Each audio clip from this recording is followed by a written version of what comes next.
حر بن یزید ایک شخص تھا. حر بن یزید ایک مختصر سا لشکر لے کے اس نے امام حسین کو ایک جگہ پہ روکا، پھر دوسری جگہ پہ روکا، پھر لا کر تیسری جگہ پہ روکا. تو امام حسین نے فرمایا جگہ کون سی ہے؟ کہا حضور کرب و بلا. فرمایا بس یہی خیمے لگا یہی. حضرت سیدہ زینب نے پوچھا امام حسین سے کہ سارے زمانے نے روکا ہے، ٹھیک ہے آپ حق پہ ہیں، یہ بھی سب نے کہا ہے آپ حق پہ ہیں، پر روکا بھی سب نے، آپ روکے کیوں نہیں؟ ابن کثیر اور ابن اسیر لکھتے ہیں امام حسین رو پڑے، کہنے لگے بہن میں رک جاتا پر میں نے رات کو نانا مصطفیٰ کو خواب میں دیکھا. تو حضور نے فرمایا حسین اگر آج یہ رواج پڑ گیا نا یزید جیسے لوگوں کا تو قیامت تک پڑا رہے گا. پھر لوگ کہیں گے کوئی نکلا نہیں تھا تو ہمیں بھی نکلنا. پھر لوگ ظالموں کے سامنے گردنیں جھکانے کے عادی ہو جائیں. میں کہتا رہتا ہوں، کہہ رہا ہوں، کربلا کی جنگ کفر اسلام کی جنگ نہیں، کفر اسلام کی جنگ نہیں کربلا کی.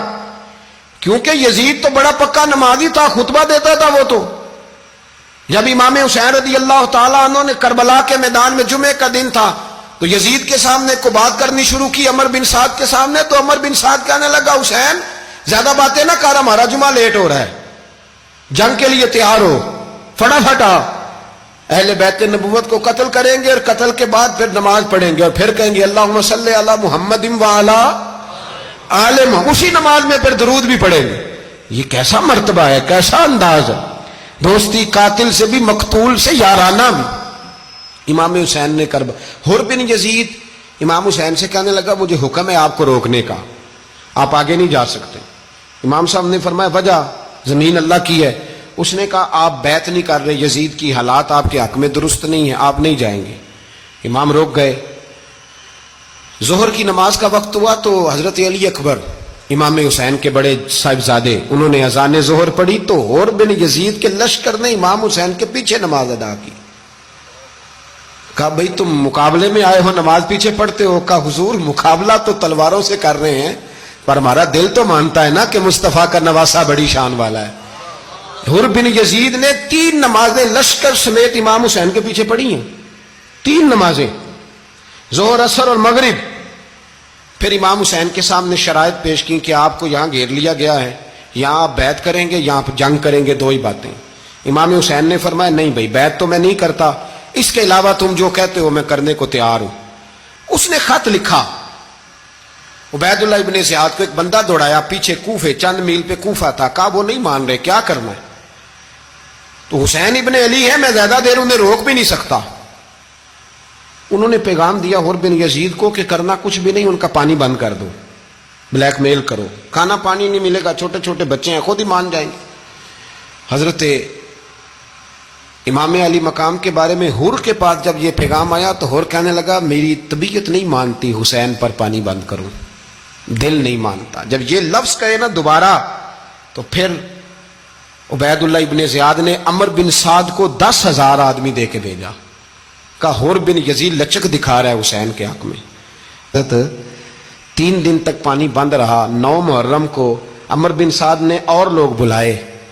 شمر ایک بڑا سخت آدمی تھا، سنگ دل بدبخت، جس نے حضرت علی اصغر کے گلے پر تیر مارا تھا، وہ اور لشکر لے کے آیا. رات کو کہنے لگا امام حسین رضی اللہ تعالیٰ عنہ سے کہ بس بڑا ہو گیا، یہ 9-10 محرم کی درمیانی رات، یہاں آپ جنگ کریں گے یا آپ بیعت کریں گے، 2 ہی باتیں. امام حسین اندر گئے، سیدہ زینب سے مشورہ کیا، باہر آئے، فرمایا بات وہی ہے جو پہلے دن والی ہے. امام حسین رضی اللہ تعالیٰ عنہ نے فرمایا بھائی بیعت تو میں نہیں کرتا، باقی جو تمہارا پروگرام ہے. شمر اور ابن سعد کہنے لگے پھر جنگ کے لیے تیار ہو جائیں. کیا انداز ہے امام حسین کا.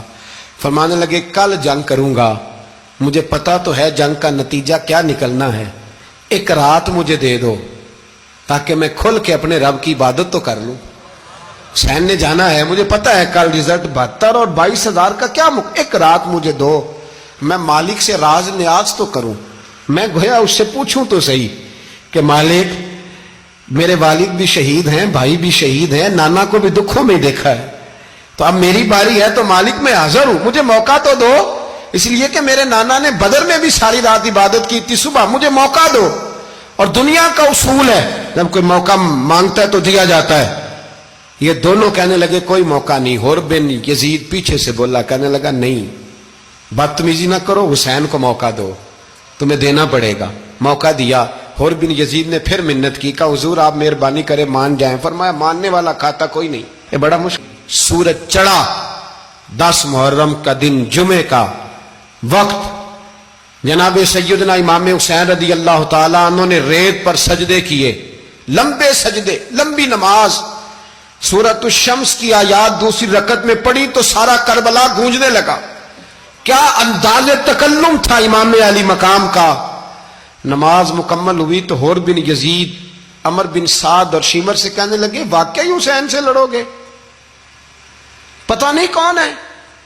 قل لا اسالکم علیہ اجرا, تم نے نہیں پڑھا الا المودۃ فی القربى, تمہاری آنکھیں بند ہیں. الحسن والحسین سید الشباب اہل جنہ, تمہیں نہیں پتا؟ کہنے لگا چپ کر, حکومت نظر آ رہی ہے. اور بن یزید کہنے لگے پھر میرا بھی فیصلہ سنو, مجھے حکومت نہیں چاہیے, مجھے جنت چاہیے. حکومت نہیں چاہیے. امام حسین کی پہلی فتح دیکھیں, اور بن یزید ایڑی لگا کے نا یزید کے لشکر سے نکل کے امام حسین کے لشکر میں شامل ہو گیا. اور پہلا شخص جس نے امام حسین کو روکا, امام حسین کے نام پر پہلا سر بھی اسی شخص نے کٹایا ہے. لیکن یزید کی قبر پہ لعنت بھی کوئی نہیں برساتا, اس کا محل تھا بہت بڑا. لیکن جب لوگ کربلا میں امام حسین کو سلام کرنے جاتے ہیں تو قدموں میں حر بن یزید کا مزار بھی بنا ہوا ہے, اس کو بھی سلامی دی جاتی ہے. اور اب ہم اکیلا حر بن یزید نہیں کہتے, ہم